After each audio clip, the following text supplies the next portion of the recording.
దాన్ని బబులోను పరిసర ప్రాంతాలకు చెందినటువంటి, అంటే తూర్పు దేశాలకు సంబంధించినటువంటి కొంతమంది జ్ఞానులు ఆ పాత ప్రాచీన గ్రంథాలని పరిశీలించి ఆ గ్రంథాలలో ఆ నక్షత్రం వెలిసినప్పుడు ఒక రాజు జన్మిస్తాడు అనే విషయాన్ని కనుగొన్నారు. అందుకే వాళ్ళను పేర్లతో పిలవలేదు, ఏమని పిలిచాడు? జ్ఞానులు అని పిలిచాడు. ఈ జ్ఞానులకు ఒక నక్షత్రం దారి చూపించింది. వాళ్ళు త్రోవ తప్పిపోతే, వాళ్ళు వేరే రూట్లో వెళ్ళిపోతున్నారు, వాళ్ళు వేరే రూట్లో వెళ్ళిపోతుంటే వాళ్ళని సరైన రూట్లో తీసుకెళ్ళటానికి ఒక నక్షత్రం నడిచింది. ఒక నక్షత్ర కదలికలను బట్టి, ఒక నక్షత్రం నడవటాన్ని బట్టి ఆ నక్షత్రం ఎటుగా వెళుతోందో దాన్ని ఖగోళ శాస్త్ర పరిశోధకుల్లాగా, ఖగోళ విజ్ఞానాన్ని నేర్చుకున్న జ్ఞానుల్లాగా దాన్ని పరిశోధించి దాని వెంట నడిచి యేసుప్రభు ఎక్కడున్నాడో అక్కడికి వెళ్ళి ఆయన్ని గుర్తించగలిగారు వాళ్ళు. ఈయనే ఆ శిశువు, ఈయనే అతడు అని. ఆ రోజు వెలిగిన నక్షత్రం, ఆ రోజు వెలిసిన నక్షత్రం ఇప్పటికీ చరిత్రలో నిలిచిపోయింది. అసలు ఆ నక్షత్రం ఏమిటి అని అంటే, ఆ నక్షత్రం ఎందుకు అని అంటే, ప్రతి దానికి సింబాలిక్గా ఉంటాయి బైబిల్లో కొన్ని విషయాలు, సింబాలిక్గా. అదే విషయాన్ని బైబిల్ గ్రంథం చెబుతూ మీరు లోకమందు జ్యోతుల వలె ప్రకాశిస్తున్నారు అన్నాడు. అంటే ఒక నక్షత్రం ఎలాగైతే జ్ఞానులకు దారి చూపిందో, రైట్ వే చూపించిందో, నువ్వు కూడా ప్రపంచానికి ఒక రైట్ వే చూపించు. ఎవరికి రైట్ వే అవసరం? ఎవరు రాంగ్ వేలో వెళ్ళిపోతున్నారో వాళ్ళకి రైట్ వే అవసరం. ఎవరు క్యారెక్టర్ని పాడు చేసుకుంటున్నారో వారికి క్యారెక్టర్ని డెవలప్ చేసుకునే అవకాశం ఇచ్చి వాళ్ళతో మాట్లాడటం అవసరం. అలాంటి ఒక అద్భుతమైన నిర్మాణాన్ని నీలో నువ్వు నిర్మించుకోవటం అవసరం. నువ్వు చరిత్రలో నిలిచిపోతావు, చరిత్రలో నిలిచిపోతావు. మనం మాట్లాడుకునే గొప్ప గొప్ప క్యారెక్టర్స్ అన్నీ వాళ్ళ లోపల క్యారెక్టర్ డెవలప్ చేసుకున్న వాళ్ళే. ఏ బాడీ బిల్డర్ గురించి మనం మాట్లాడాం, ఏ బాడీ బిల్డర్ గురించి మాట్లాడాం. ఒక విషయం మీకు చెప్తాను, లేటెస్ట్ న్యూస్ చెప్తాను. దర్శన్ అని కన్నడ నటుడు, మీ అందరికీ తెలుసు. కన్నడలో the biggest star, power star అక్కడ కన్నడలో. అంత పెద్ద నటుడు ఒక చిన్న తప్పు చేశాడు. ఆ చిన్న తప్పు ఏంటంటే, ఒక అల్పకాలపు మాయలో పడిపోయి ఏదో కోపం తెచ్చుకొని, చిన్న తాగి ఉన్నాడో లేకపోతే డ్రగ్స్ తీసుకున్నాడో తెలియదు కానీ, ఏదో పిచ్చి కోపం, వెర్రి కోపంతో సోషల్ మీడియాలో బ్యాడ్ కామెంట్స్ పెట్టాడన్న చిన్న కారణం, ఆ చిన్న కారణంతో తన అభిమానినే చంపేశాడు. ఏం చేశాడు అతను? తప్పు ఏంటి ఇంతకీ? సోషల్ మీడియాలో ఏం పెట్టాడు? బ్యాడ్ కామెంట్ పెట్టాడు. సోషల్ మీడియాలో బ్యాడ్ కామెంట్లు మనకేమైనా కొత్త? ఎవరికి రాకుండా ఉంటాయి? ప్రతోడికి వస్తూనే ఉంటాయి. ఎందుకంటే బ్యాడ్ పీపుల్ ఎక్కువైపోయినప్పుడు బ్యాడ్ కామెంట్లు వస్తాయి. సమాజంలో గుడ్ పీపుల్ ఎక్కువయ్యారనుకో ఏ కామెంట్లు వస్తాయి? గుడ్ కామెంట్లు వస్తాయి. బ్యాడ్ పీపుల్ ఎక్కువైపోతే ఏమొస్తాయి? బ్యాడ్ కామెంట్లు వస్తాయి. ఇప్పుడు బ్యాడ్ కామెంట్లు రానుడు ఎవడుండడు. ఏదైనా మంచి ఫోటో పెట్టండి, బ్యాడ్ కామెంట్లు పెట్టేవాళ్ళు ఉంటారు. నిజమే. మీరు చక్కగా చీర కట్టుకుని మంచిగా అందంగా రెడీ అయ్యి ఫేస్బుక్లో కానీ ఫోటో పెట్టారనుకోండి, కింద అందరూ అమ్మా నీకు వందనం అంటారా? చెల్లెమ్మ నీకు వందనం అంటారా? అక్క నీకు నమస్కారములు అంటారా? అంత మంచోళ్ళు ఉన్నారు సొసైటీలో, అంత మంచోళ్ళు ఉన్నారు సొసైటీలో. సోషల్ మీడియాలో ఫోటో పెట్టడానికి భయం వేస్తుంది. ఎందుకంటే ఇప్పుడు ఏఐని వచ్చి దిక్కుమారింది. ఆ ఏఐ వచ్చిన తర్వాత ఎలా మార్చేస్తున్నారో, ఎలా చిత్రీకరిస్తున్నారో వైనం వల్లకాళ్ళు లేదు. అంత దారుణంగా చిత్రీకరిస్తున్నారు. మొన్న cinema heroine Rashmika Mandanna case వేసింది కదా సైబర్ క్రైమ్కి వెళ్ళి, నా ఫోటోని ఇలాగ బ్యాడ్గా చేశారని చెప్పేసి. ఇలా ఎంతోమంది హీరోస్ కేసులు వేసే పరిస్థితి వచ్చింది. ఇప్పుడు బ్యాడ్ కామెంట్స్ రావడం సహజం. రోడ్డు మీద వెళ్ళిపోతామండి, మనుషులు మరుగుతారా, కుక్కలు మరుగుతాయా? కుక్కలు మరుగుతున్నాయని చెప్పేసి వాడు వెంట పడతావా? నువ్వు మనం నన్ను చూసి యశోద హాస్పిటల్ ఎదురుగా మురిగావు కదా, నువ్వే కదా మురిగింది, బ్రౌన్ కలర్లో ఉంటావు చూశాను నేను నిన్ను అని చెప్పి ఆ తోక కట్టుకుని వెంటనే వెళ్తావా? వెనక వెళ్తావా? రోడ్డు నీ పనులన్నీ మానుకొని వెళ్తావా? మరి ఏం చేస్తావు? దాని నైజం ఏంటి? మరగడం. నీ నైజం ఏంటి? మౌనంగా వెళ్ళిపోవడం. దాని నైజం మరగడం, నీ నైజం ఏంటి? మౌనంగా వెళ్ళిపోవడం. సరే, అభిమాని ఏదో బ్యాడ్ కామెంట్ చేశాడు. ఒక వీక్ మెంటాలిటీ ఉన్న అమ్మాయి ఏం చేసిందంటే, వాడింత మాట అంటాడా మనల్ని, ఆడిని చంపేయాల్సిందే అంది. ఎతగాడు ఆవిడ మాట వినేసి, అరే ఇంత మాట అన్నాడా? అన్నాడు డార్లింగ్. మరి ఏం చేద్దాం డార్లింగ్? వేసేద్దాం డార్లింగ్. ఏం చేద్దాం? వేసారు, చంపేశారు. చంపేటప్పుడు మళ్ళీ కూడా తీసుకెళ్ళిందంటే ఆవిడ, ఇదిగో ఆడెలా చెప్తున్నాడో మనం చూడాలి, ఆడెలా బాధపడుతున్నాడో మనం చూడాలి. వెళ్ళారు. అంతా సీసీ కెమెరాలో రికార్డ్ అయింది. చచ్చిపోయాడు, చూశారు, వచ్చేసారు, అంతా అయిపోయింది, నేను హీరోని కదా అనుకున్నాడు. ఎప్పటికీ జైల్లో ఉన్నాడు. అతని బాడీ ఉంటుంది, మనం మటన్ కొట్లు తొళ్ళు తెచ్చి ఒంటికి అంటించుకుంటే ఎట్టుంటాయో అట్టుంటుంది. ఒక్కొక్క హ్యాండ్, ఒక్కొక్క లెగ్, చాలా బలంగా లావుగుంటాడు ఆయన. అంత బలమైన వ్యక్తి బలహీనమైన వ్యక్తిత్వం వల్ల ఎక్కడున్నాడు? జైల్లో ఉన్నాడు. పాయింట్ క్యాచ్ చేయండి. బలమైన వ్యక్తి, బలహీనమైన వ్యక్తిత్వం. బలహీనమైన వ్యక్తిత్వం. నేను అంటాను, నీ బాడీ ఎంత వీక్గా ఉన్నా పర్లేదు, కానీ సోల్ లెవెల్లో మాత్రం నువ్వు ఎలా ఉండాలి? స్ట్రాంగ్గా ఉండాలి. బాడీ వీక్గా ఉన్నా నో ప్రాబ్లం, కానీ సోల్ లెవెల్లో నీ ఇన్నర్ మెంటాలిటీ చాలా చాలా చాలా స్ట్రాంగ్గా ఉండాలి. అందుకే బైబిల్ గ్రంథం అంటోంది, మా బాహ్య పురుషుడు కృషించుచున్నను, కొరింథీ పత్రికలో చెప్తాడు, మా బాహ్య పురుషుడు కృషించుచున్నను, మా ఆంతర్య పురుషుడు దినదినము నూతన పరచబడుచున్నాడు అంటాడు. అంటే నీ సోల్ లెవెల్లో అంత స్ట్రాంగ్గా ఉండాలి. That is lord Jesus preaching. ఆయన చెప్పిన బోధనలు అదే. యేసు ప్రభు చెప్తాడు, నాయన నీ అంతరంగం శుద్ధిగా ఉండు, హృదయ శుద్ధిగా. ఆ స్టార్ ఎలాగైతే మెరుస్తూ అందరికీ దారి చూపిస్తూ ప్రకాశిస్తుందో, నువ్వు కూడా ఒక స్టార్ మాదిరిగా వెలగాలి, ప్రకాశించాలి, అందరికీ దారి చూపించాలి. అలా చూపించాలి అంటే ఒక తెల్ల కాగితం మీద పిచ్చి గీతలు రాస్తే దాన్ని ఏమంటారు? పిచ్చి కాగితం అంటారు. కాగితం పిచ్చిదా, రాయబడిన గీతల వల్ల కాగితానికి పిచ్చి కాగితం అని పేరు వచ్చిందా? దేని వల్ల కాగితానికి పిచ్చి కాగితం అని పేరు వచ్చింది? దాని మీద పిచ్చి గీతలు గీసావు కాబట్టి దాన్ని ఏమన్నారు? పిచ్చి కాగితం అన్నారు. అదే పేపర్ మీద దేవుని వచనాలు రాసావనుకో, ఏమంటారు ఇప్పుడు ఆ పేపర్ని పట్టుకుని? బైబిల్ అంటారు. ఏమన్నారు ఇప్పుడు ఆ పేపర్ని? బైబిల్ అన్నారు. బైబిల్లో ఉన్నవి ఏంటివి? ఈ వైట్ పేపర్ అయితే ప్రింట్ వెయ్యక ముందు ఇదంతా ఏంటి చెప్పండి? ప్రింట్ చేయలేదండి, ఓన్లీ పేపర్ రెడీ చేసి పెట్టారు, ఇంకా ప్రింటింగ్ అవలా. దీన్ని ఏమంటారు అప్పుడు? మీ చేతికి ఇస్తే బైబిల్ అంటారా, వైట్ బుక్ అంటారా? ఏమంటారు? బైబిల్ అంటారా, వైట్ బుక్ అంటారా? వైట్ బుక్ అంటారు. అంతే కదా. ఇప్పుడు భగవద్గీత అయినా, ఖురాన్ అయినా, ఏదైనా అంతే. ప్రింట్ అవ్వకముందు అది వైట్ బుక్ ఓన్లీ. కానీ ఎప్పుడైతే ఈ వైట్ పేపర్ మీద దేవుని వాక్కులు ప్రింట్ చేశామో, ఆటోమేటిక్గా ఈ పేపర్ వాల్యూ ఏమైపోయింది? అబ్బో, పీక్స్కి వెళ్ళిపోయింది, ఆకాశం అంత ఎత్తుకెళ్ళిపోయింది. ఎందుకు? దేవుని వచనాలు, దేవుని మాటలు ఈ గ్రంథంలో వ్రాయబడినంతనే ఈ గ్రంథం విలువ ఆటోమేటిక్ ఏమైపోయింది? పెరిగిపోయింది. అదే ఈ వైట్ పేపర్ మీద బైబిల్ వచనాలు ప్రింట్ చేయకుండా జస్ట్ ఏదో నాకు నచ్చిన పిచ్చి గీతలు గీసుకుంటూ, పిచ్చి బొమ్మలు వేసుకుంటూ మొత్తం పేజెస్ అన్నీ అలాగే నింపేశాను, మీకు ఇస్తే తీసుకుంటారా? పవిత్రంగా చూస్తారా? అమ్మో ఇది ది హోలీ బైబిల్ అంటారా? ఇది పరిశుద్ధ గ్రంథం అంటారా? ఇందులో విలువైన మాటలు ఉన్నాయి అంటారా? అనరు. ఇన్ ద సేమ్ సెన్స్ మన లైఫ్ కూడా అంతే. నువ్వు ఏ వచనాలు లోపల రాసుకుంటావో ఆ వచనాల వల్ల, క్రియల వల్ల, నడవడిక వల్ల నీ లైఫ్ స్టైల్ మారిపోతుంది. నీ లైఫ్ వాల్యూ పెరిగిపోతుంది. అంటే మన వాల్యూ పెంచేది మన క్యారెక్టర్ తప్ప మన కట్అవుట్ కాదు. ఇది పచ్చి నిజం. క్యారెక్టర్ డెవలప్ అయితే కట్అవుట్కి ఆటోమేటిక్గా ఏమొచ్చేస్తుంది? వాల్యూ వచ్చేస్తుంది. నేను మొన్ననే చెప్పాను, ఐశ్వర్య రాయ్ గ్రేట్. ఐశ్వర్య రాయ్ ఎవరు? గ్రేట్. ఎక్కడ? బాలీవుడ్లో. కానీ ఇప్పుడు ఆవిడకి ఆ రెమ్యూనరేషన్ ఉందా? ఒకప్పుడు తాల్ సినిమా చేసినప్పుడు, ఒకప్పుడు జీన్స్ సినిమా చేసినప్పుడు, ఒకప్పుడు సల్మాన్ ఖాన్తో కలిసి నటించినప్పుడు ఎంత రెమ్యూనరేషన్ తీసుకుందో, ఇప్పుడు అంతే రెమ్యూనరేషన్ ఆమెకి ఇస్తున్నారా? ఇవ్వట్లా. ఇంకో 10 years పోయేసరికి అసలు రెమ్యూనరేషన్ అనే పదం ఉంటుందా ఆమె లైఫ్లో? ఉండదు. అంటే ఐశ్వర్య రాయ్ అందగత్తే, ఆమె అందం గడిచిపోయే కొలది, అంటే ఆమె అందం తరిగిపోయే కొలది ఆమె వాల్యూ కూడా ఏమవుతుంది? తరిగిపోతుంది. ఇప్పుడు ఇంకో క్యారెక్టర్ మీకు పరిచయం చేస్తాను. Mother Teresa.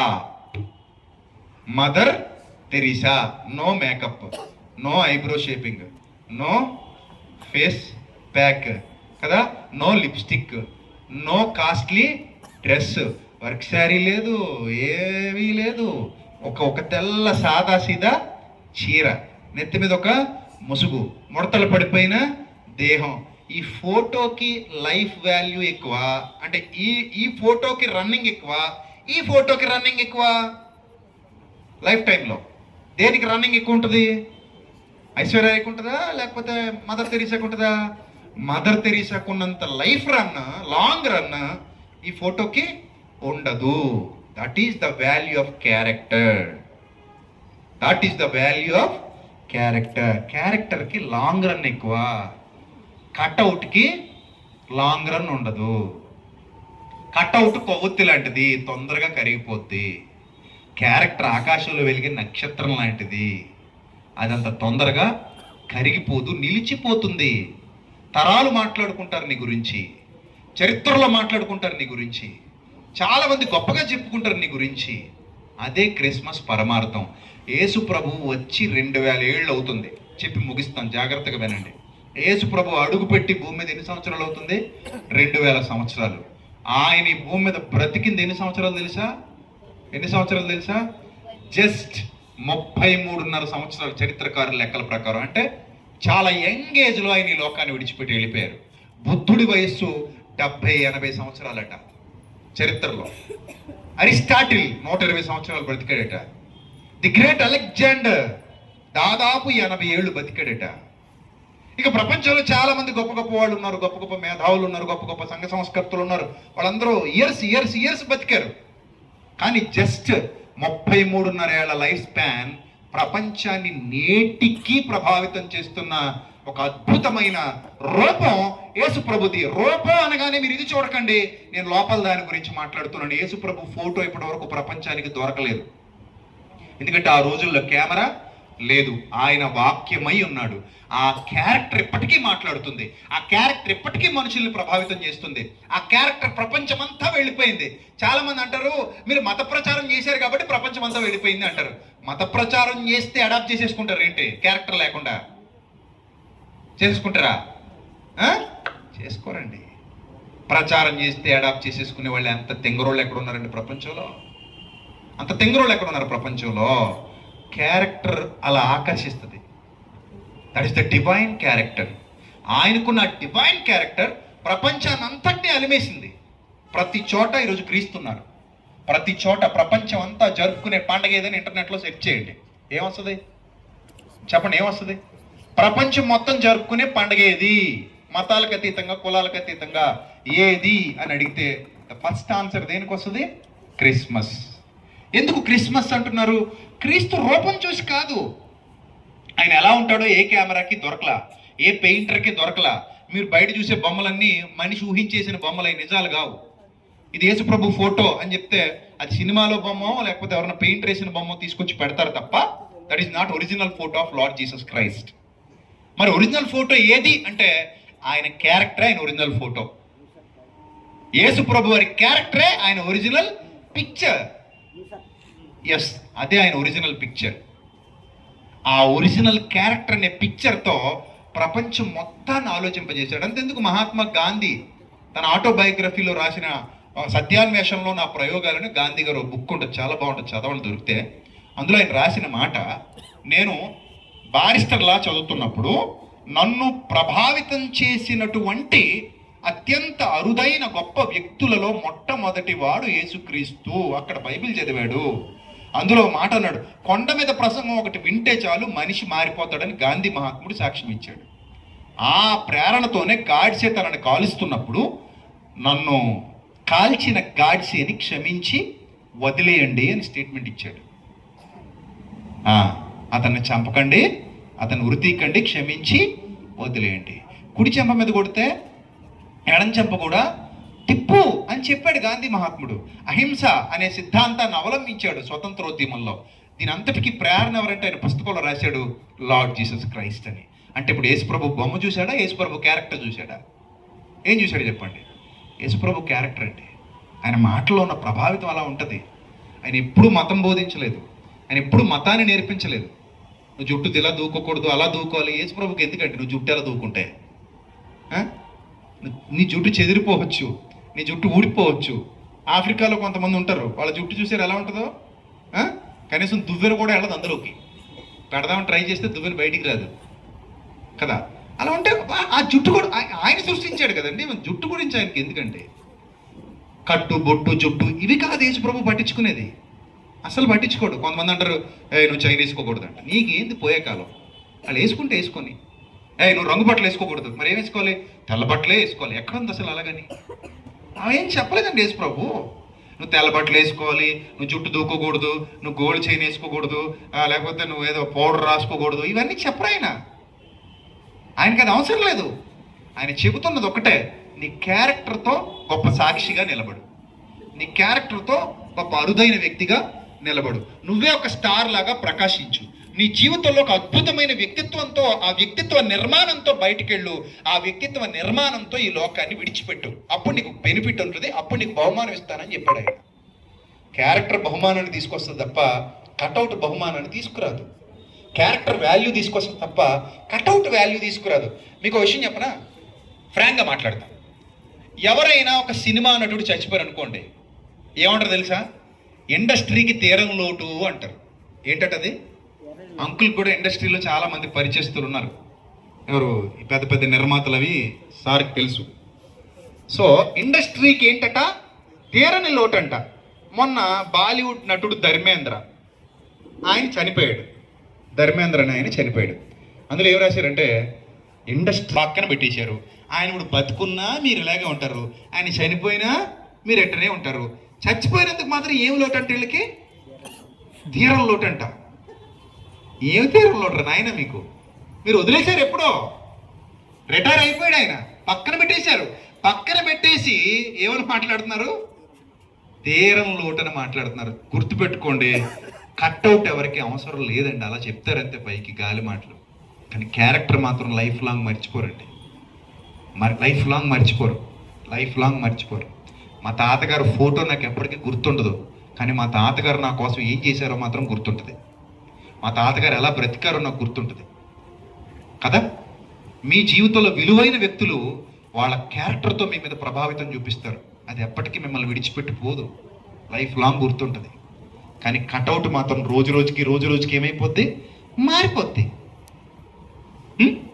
ఒక్క మాట గుర్తుపెట్టుకోండి, పై రూపం పైకి వెళ్ళే కొలది పాడైపోద్ది, లోపలి రూపం పైకి వెళ్ళే కొలది మరింత యవ్వనంగా, కాంతివంతంగా, అందంగా మారిపోద్ది.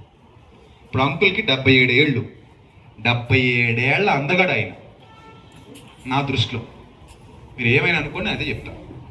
77 ఏళ్ల అందగాడు అంటాను నేను. ఎందుకంటాను? 77 ఏళ్ల నుంచి ఒక కన్స్ట్రక్షన్ లోపల నిర్మాణం చేసుకుంటూ వచ్చారు ఆయన. ఇప్పుడు ఆ కన్స్ట్రక్షన్ చాలా అందంగా ఉంది, కాంతులీనుతూ ఉంది. దట్ ఈస్ కాసు ప్రసాద్ రెడ్డి అంటే, KPR, రైట్? అది ఆయన డెవలప్ చేసుకున్న క్యారెక్టర్. అంతేగాని ఇప్పుడు 77 ఏళ్ల వయసు ఉండి లోకంలో ఇష్టం వచ్చినట్టు బతుకుతున్న వాళ్ళు చాలామంది ఉన్నారు. రోడ్డు మీద పడిపోయి ఉంటారు వాళ్ళు, చూడండి వెళ్ళి. 77 ఏళ్ళు ఉండొచ్చు, 80 ఏళ్ళు ఉండొచ్చు, ఏం ఉపయోగం లేదు దానికి. అంటే వయసు ముఖ్యం కాదు, లోపల అంతరంగ నిర్మాణం ముఖ్యం. అంటే పైకి వెళ్ళే కొలది, మన వయసు పెరిగే కొలది, మన క్యారెక్టర్ కూడా మనతో పాటు ఏమైపోతూ రావాలి? పెరిగిపోతూ రావాలి. ఆయన గురించి నేను విన్న సాక్ష్యం, ఎక్కడున్న చాలా మందికి ఆయన హెల్ప్ చేస్తూ వచ్చారండి. అంత మాత్రమే కాదు, ఆయన దగ్గర జాయిన్ అయిన వాళ్ళు ఎప్పటికీ అప్పటి నుంచి ఎప్పటికీ అలానే ఉన్నారని సుచేత నుంచి చెప్పినప్పుడు నేను ఆశ్చర్యపోయాను. అవునా అన్నాను. అవును, అలాగే ఉన్నారంటే అదే ఆయన గొప్పతనం. తేనె పట్టుని ఏ తేనెటేగా వదిలేసిపోద్దండి, అంతే కదా? తేనె పట్టుని ఏ తేనెటేగా వదిలేసి పోదు, ఎందుకంటే దానికి అక్కడ ఏం దొరుకుతుంది? తేనె దొరుకుతుంది. సో ఆ వ్యక్తి క్యారెక్టర్ మంచిదైతే, ఆ వ్యక్తి యొక్క నిజాయితీ ఉంటే, ఆ వ్యక్తిలో నమ్మకత్వం ఉంటే, ఆ వ్యక్తిలో కృతజ్ఞత భావన ఉంటే, ఆ వ్యక్తిని విడిచిపెట్టి ఎవరు పోరు. దానికి కారణం క్యారెక్టర్. ఆ క్యారెక్టర్ని డెవలప్ చేసుకోమని యేసు ప్రభు చెప్పారు. ఆ క్యారెక్టర్ని అత్యున్నత స్థాయికి ఎలా తీసుకెళ్లాలో యేసు ప్రభు చెప్పారు. ఆ క్యారెక్టర్తో ఎలా ప్రజలందరి మీద ఇంపాక్ట్ చూపించాలో యేసు ప్రభు చెప్పారు. అందుకే నేను మన కాంతి టీవీ ఇంటర్వ్యూలో చెప్పాను, నేను త్వరలో ఖచ్చితంగా మానవత్వం అనే కంటెంట్ బేస్ చేసుకుని ఒక సినిమా తీస్తాను అని చెప్పాను. ఎందుకు ఆ మాట చెప్పానంటే, యేసు ప్రభు మంచి సమరయుడు అని ఒక ఉపమానం చెప్పారు. ఆ ఒక్క ఉపమానం చాలు ఒక మంచి మూవీ తీయడానికి. మంచి సమరయుడు, ద గుడ్ సమరిటన్. ఆ స్టోరీ యేసు ప్రభు యొక్క అత్యంత ఆలోచనాత్మక సందేశం. ప్రపంచ మానవాళికి ఇవ్వాల్సిన అత్యంత అరుదైన సందేశం అది. ఆ సందేశంలో ఒకటే ఉంది, ఒక వ్యక్తి యాక్సిడెంట్ అయి కూర్చున్నాడు. యాక్సిడెంట్ అయిన వ్యక్తికి ఎవడు సాయపడతాడో వాడే అసలైన ప్రేమ గలవాడు. అది ఆ ఒక్క యేసుప్రభు చెప్పిన ఎగ్జాంపుల్లోనే అత్యంత ప్రాశస్త్యమైన సందేశం అదే. అక్కడ మతం చూడలేదు, కులం చూడలేదు, ప్రాంతం చూడలేదు, జాతి చూడలేదు. ఏం చూశాడు? క్యారెక్టర్ చూశాడు. That is good Samaritan. అలాంటి క్యారెక్టర్ మనలో డెవలప్ అవ్వాలి, అలాంటి క్యారెక్టర్ మనం డెవలప్ చేసుకోవాలి. సో ఈ క్రిస్మస్ సందేశంలో నేను ముగిస్తూ అంటున్నాను, మీరు కూడా ఒక స్టార్లా మారాలి అని.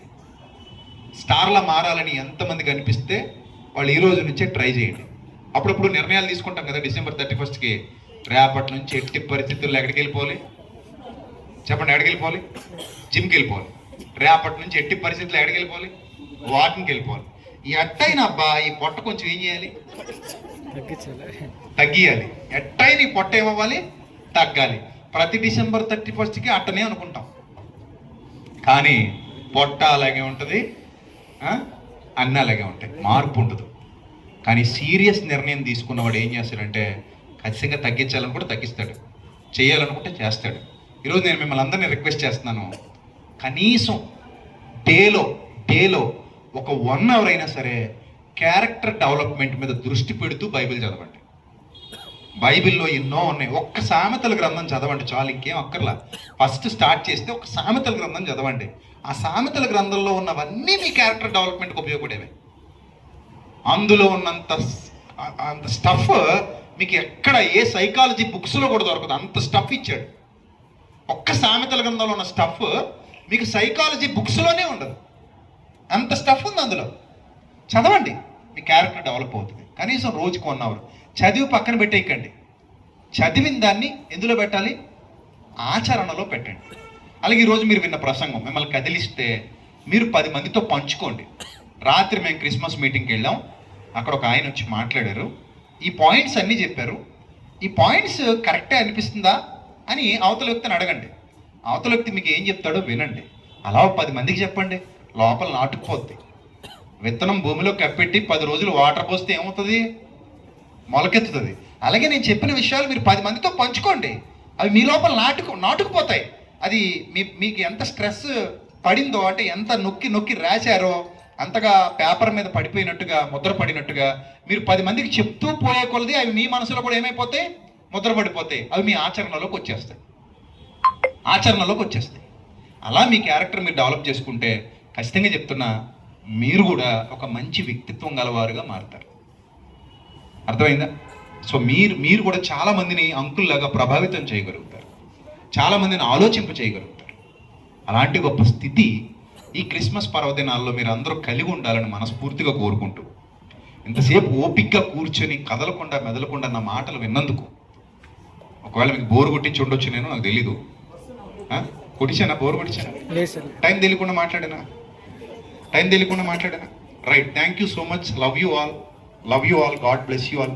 అలాంటి గొప్ప స్థితికి మీరు అందరూ చేరుకోవాలని మరింత మనస్ఫూర్తిగా నేను కోరుకుంటూ నా మాటలు ముగిస్తున్నాను. మరొకసారి ఈ అవకాశం ఇచ్చినందుకు మీకు, అలాగే సుచేతకి, ఇక్కడ ఉన్న టీంకి, అక్కడ ఎవరు పేరు కృష్ణవేణి గారు మర్చిపోయాను, సుమన గారికి, అలాగే ఇక్కడ ఉన్న టీం అందరికీ, ఆయన ఎవరో హెడ్ ఆఫ్ ద డిపార్ట్మెంట్ అన్నారు ఇందాక, సుధీర్ సార్, ఆయనకి, అలాగే ఇంకొక ఆయన ఎవరో మీడియా పర్సన్ ఎవరో వచ్చారు ఇందాక, ఆయనకి, ఇక్కడ ఉన్న జూనియర్ డాక్టర్స్కి, అలాగే టీమ్ మెంబర్స్కి, అలాగే ఇక్కడ ఉన్న స్టాఫ్కి, మేడం పేరండి గీతాంజలి మేడంకి, అందరికీ, ఎవరైనా పేరు మర్చిపోతే నన్ను మన్నించండి, యువ డాక్టర్లకు కూడా, మేనేజర్స్కి, అందరికీ ముఖ్యంగా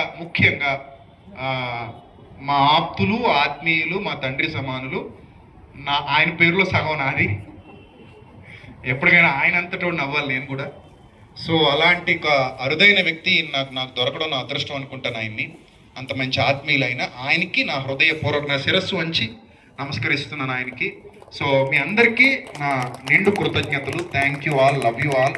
చిన్న ప్రార్థన చేసుకుందాం. మహాపరిశుద్ధుడైన మా కన్న తండ్రి, మహోన్నతుడ, దయగల దేవ, కృపగల ప్రభువ, మీ పవిత్ర నామానికి స్తుతులు స్తోత్రాలు చెల్లిస్తున్నాం.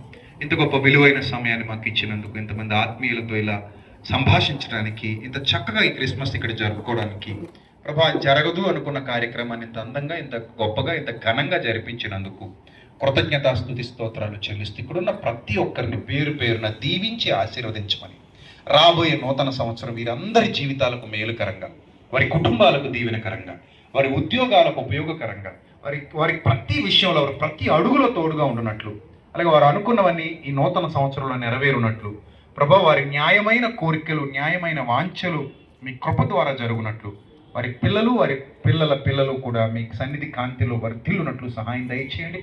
ముఖ్యంగా అంకుల్ గారికి ఆచండి, మరిన్ని సంవత్సరాలు ఆయన లేడి పిల్లవలే గంతులు వేసే విధంగా, ఆయన కాళ్లకు బలం, ఆయన చేతులకు సత్తువ, ఆయన హృదయానికి బలం అనుగ్రహించి ఆయన స్థితప్రజ్ఞత కలిగి ముందుకు కొనసాగడానికి, అనేక మందికి దీవెనకరంగా, ఆశీర్వాదకరంగా, ఆరోగ్యవంతుడిగా ముందుకు కొనసాగడానికి, వేల మందికి ప్రభా ఆయన్ని దీవెనగా మారుస్తూ రాబోయే నూతన సంవత్సరం అందరికీ ఒక బ్లెస్డ్ ఇయర్గా ఉండడానికి ప్రభా మీరే సహాయం చేయమని, ఎవరైతే వ్యాధి బాధల్లో, శోధనల్లో ఉన్నారో వారిని స్వస్థపరచమని, ఎవరైతే ప్రభా చీకటి శోధనలో మగ్గిపోతున్నారో, కుటుంబంలోని సమస్యలతో మగ్గిపోతున్నారో తండ్రి వారిని మీ చిత్తానుసారంగా విడిపించమని, మీ నీతిని, మీ రాజ్యాన్ని వెతుకుతున్న క్రమంలో వారికి సమస్తము సమకూర్చి జరిగించమని వేరుకుంటూ, మా కొరకు రానైన ప్రభువైన క్రీస్తు పేరిట ఈ ప్రార్థన మనవులు సమర్పించి మీ వద్ద నుండి తిరిగి జవాబు పొందుకుంటున్నాం మా కన్న తండ్రి.